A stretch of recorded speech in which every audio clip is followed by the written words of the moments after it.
All right, for those of you with short attention spans, we're going to work a little bit backwards today. First, I'm going to show you how to make this small parts jig, and then I'm going to give you guys the reasonings behind building it this way and some things to think about going into it. It is super simple and kind of eye-opening once you see why I'm doing it this way, so just bear with me.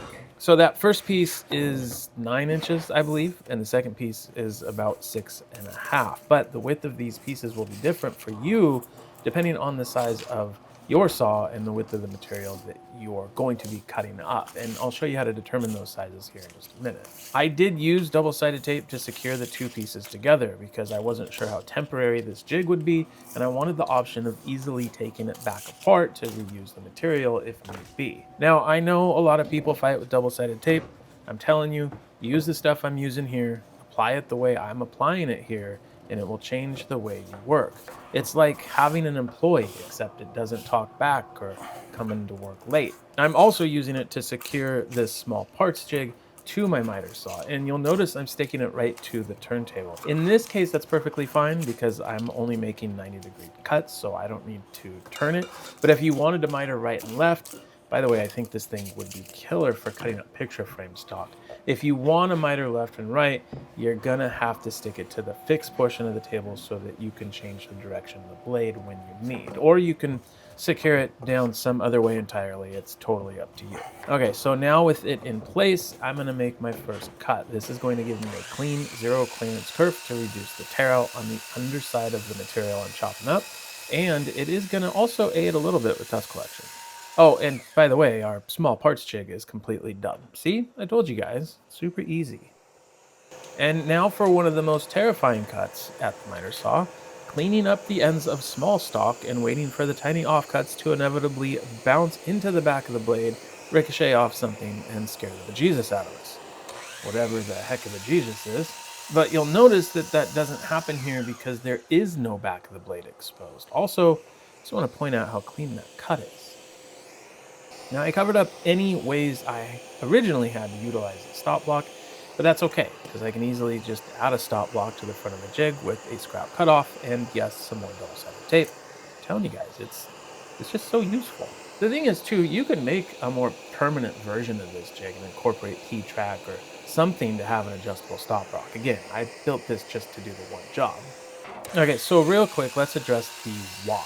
A lot of the time, small parts are going to have a profile, and a profile means there's no easy way to add sacrificial material to support the wood fibers on the profile face and prevent them from splintering. But if you look at why it even splinters to begin with, it's because of how we cut it. We use the back half of the blade, and on the back half of the blade, the teeth are traveling upwards, and that blows right through our profile and splinters the unsupported wood fibers. This jig, or some version of it, utilizes the front half of the blade. The teeth on the front half of the blade are traveling downwards, so now we're cutting down into the profile. So the profile face is supported by the fibers below it, and the jig is supporting the fibers on the backside, so no more tear out virtually anywhere around the entire piece. I mean, seriously, if you've ever cut half round on a miter saw, you know this isn't the typical end result unless you cut them one by one, possibly with the flat side against the fence or with a zero clearance fence. Now, how do you determine what size to make the jig? Let's make a second version real quick for cutting miters, and we'll kind of go through this together. You can figure out the base piece pretty easily by lowering the blade and then eyeballing where the blade cuts at its max. If you have a zero clearance insert, you'll be able to see this right away, of course.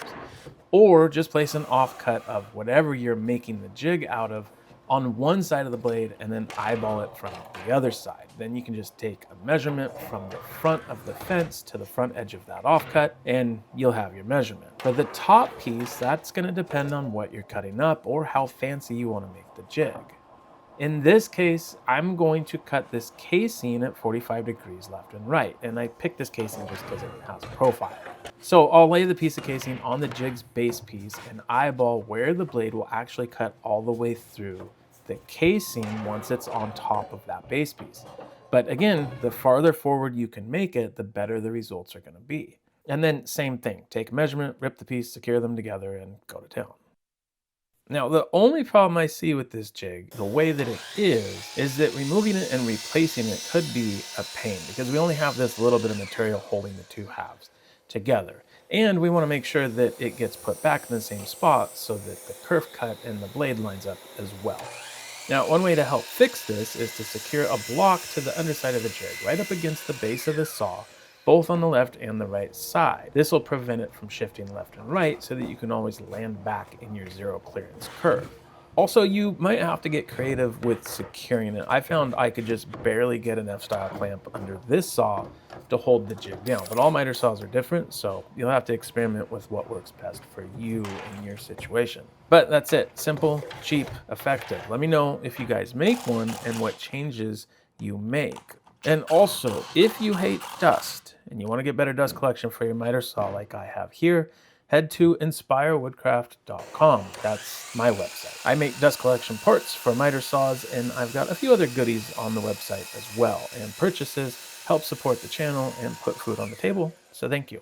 As always, thanks so much for watching, and we'll see you guys in the next video.